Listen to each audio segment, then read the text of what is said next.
Helo, Rebecca White ydw i, yn edigol o Elmaiden, lle mae'r Afon Camwy yn tarddu. Dwi'n byw yn y Gaiman gyda fy ngŵr. Mae gen i 2 ferch. Mae yna 2 yn byw yn Buenos Aires. Un yn annibynnol ar hyn o bryd, ond y llall newydd dechrau brifysgol. Ond mae wedi dod yn ôl adra oherwydd y coronavirus. Dwi'n gweithio yn yr Ysgol Gymraeg y Gaiman. Dwi wedi ymddeol fel athrawes gerdd mewn ysgolion plant anghenion arbennig. Ond dwi'n gweithio yn yr Ysgol Gymraeg y Gaiman, ysgol dwyieithog, Sbaeneg Gymraeg. Dwi'n dysgu Gymraeg ers 23 mlynedd, mwy na lai. Dechreuais i ddysgu fel oedolyn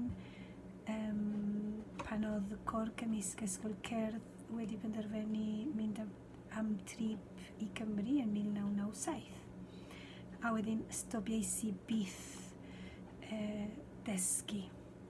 Dwi'n hoffi iawn yr iaith, does gen i cymder Cymraeg o gwbl, ond dwi wedi mabwysiadu'r iaith bron. Mae fy ngŵr i yn siarad Gymraeg, da ni wedi magu ein merched bach yn y Gymraeg, felly mae hi'n dwyieithog.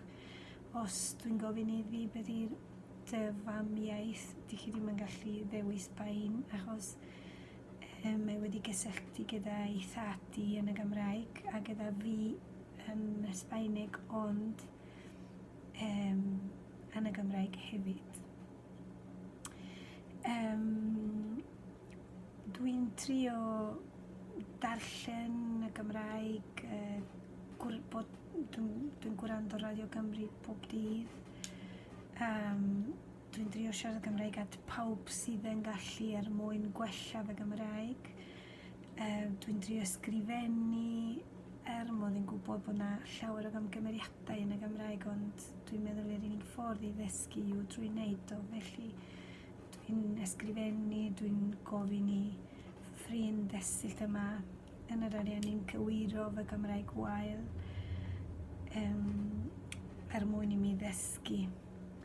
Dwi ddim yn siŵr os mae gen i stori ddiddorol i rhannu gyda chi, ond beth allai deud, dwi'n teimlo tra mod i'n dysgu mwy am yr iaith, dwi'n hoffi mwy hefyd, a dwi'n credu fy mod i ddim yn gwybod dim.